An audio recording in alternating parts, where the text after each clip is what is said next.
Hello and welcome to our show. Today we come to you with some important information about something you might not be aware of happening on your university campus. All across the globe, teens and young adults are picking up brooms and riding them around like a horse. But don't worry, nobody is going crazy. These people are probably just partaking in Muggle Quidditch. What in the world is Muggle Quidditch, you ask? In 2005, the fictional game of Quidditch, played by wizards and witches in the Harry Potter novels, was made possible in the real world thanks to Millbury College students. Now it is played in over 300 universities and high schools in the United States, and also in 12 other countries according to the International Quidditch Association. But just in case you have no idea what we're talking about, first, here's a brief history of Quidditch.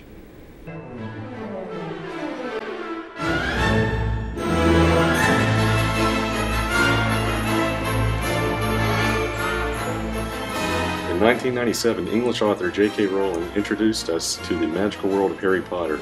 In that world, the most popular sport amongst wizards and witches is Quidditch, a rough and potentially dangerous game played on broomsticks. The matches are played between two teams of 7 players using 4 magical balls and 6 ring-shaped goals. One of the balls is the quaffle, which is used to score by throwing it through the goals. 2 of the balls are the bludgers, iron balls bewitched to knock players off their brooms. And the last ball is the golden snitch. There are 4 different positions in Quidditch. There are 3 chasers on each team. They are the only ones who can score. There is 1 keeper on each team whose duty is to protect the goalpost. There are 2 beaters on each team. They protect their teammates from bludgers using wooden clubs. There is only 1 seeker on each team, and it is his sole duty to catch the golden snitch. Once the snitch is caught, the game ends. Some matches have been said to last 4 months because the golden snitch was not caught. In the real world, it is impossible to play the real Quidditch. In 2005, the game was adapted for play on the ground by non-magical people. The International Quidditch Association was founded on the campus of Middlebury College in Vermont in 2007. There are now hundreds of formal Quidditch teams worldwide, one of them at UNCG. And we're back here in the studio with Jackie Ross, Zane Doty, and Samantha Faulkner from the UNCG Quidditch team. So tell me guys, what role do you each play in the Quidditch team? I'm the president and I'm a chaser. I'm the secretary and I'm a ref. I'm a chaser and I'm also the treasurer. So how did the Quidditch team get started? What was the story behind that? Well, the summer before I started my freshman year, I wanted to do something different and I really like Harry Potter. And so when I got to school, it just made sense to start a Quidditch team, and it just sort of went from there. Very cool.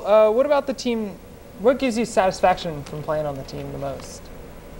I honestly think it's kind of a good juxtaposition between the nerdiness of Harry Potter and then the athleticism of running around in a broom. It does get a lot of aggression out, I'll admit. I played last year, I don't play this year, I'm just behind the scenes this year. But it was nice having a rough day at school and then coming to the field and getting to beat up on people. Yeah, I would say one of my favorite things is basically like going to practice, and like we're all one big happy family. Like we do everything together. Like after practice we'll go eat and we'll watch movies and just do all types of fun stuff.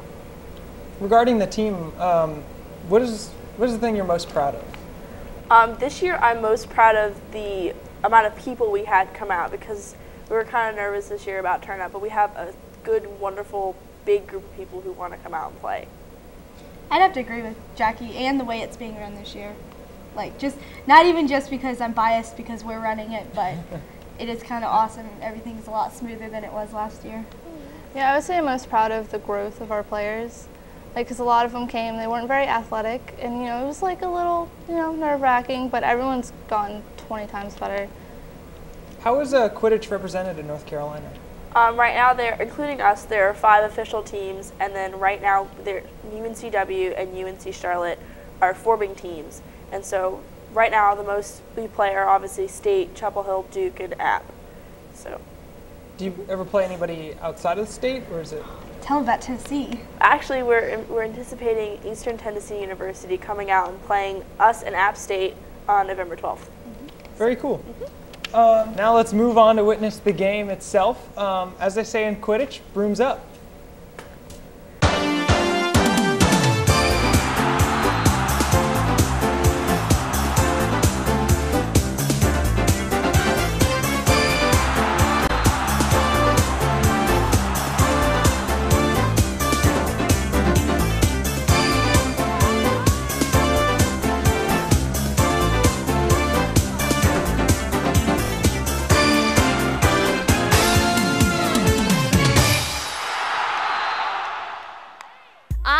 get the wonderful opportunity to be a chaser.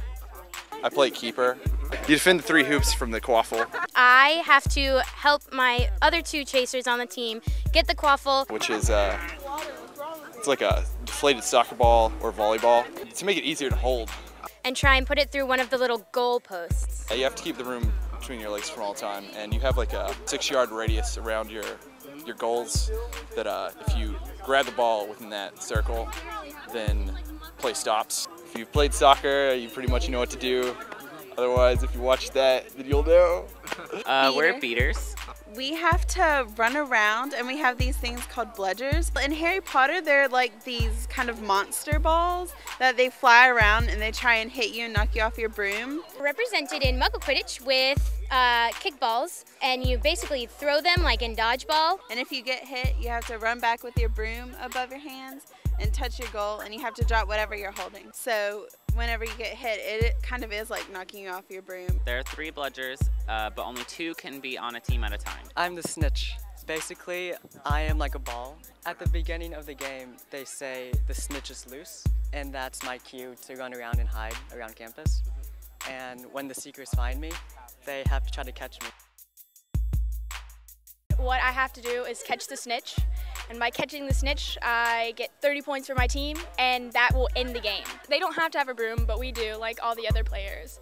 I gotta run around and just play a giant game of hide and seek with the seekers. Normally go out and hide in one central location, but they'll move around because they have to come back to the field at a certain time. But the seeker doesn't know what time, so it's like a guessing game. Sometimes it can take maybe 5 minutes, or it could take 30 minutes. It just depends on how well they can hide. They have to have really good endurance because you're going to be running for a long time, possibly, and you have to be really fast. Because if you find the snitch, they're going to start running, and you're going to have to run after them. It doesn't matter how long you've been running to find them. It's fun. I like it. It's not as connected with the other team members, but it's a really important position. I train by myself. I don't do everything else the team does. Yeah, I do. I come to practice, but we just run. That's about all we do. And we catch each other. We don't have to run as much, so it's less exhausting, and just the satisfaction of hitting someone is just really fun. It's really fun, and everyone should play Quidditch. The keeper pretty much can do whatever they want, besides, I mean, like injure someone. Chasers don't need to be afraid of getting hurt. You get to tackle people. You probably will get injured at some point. Chasers also need to be able to work well with each other. I think the chasers have the best bond because we get to do drills together. It's a great team community feel. It doesn't matter if you are a Harry Potter fan or not, Muggle Quidditch is as serious as other college sports and is gaining more importance every year. So whether you play or not, remember to show your support for the Quidditch team. They'll appreciate it. This concludes our show for today. Stay tuned to Spartan TV for more great programming. Until next time, I'm Ed Lewis.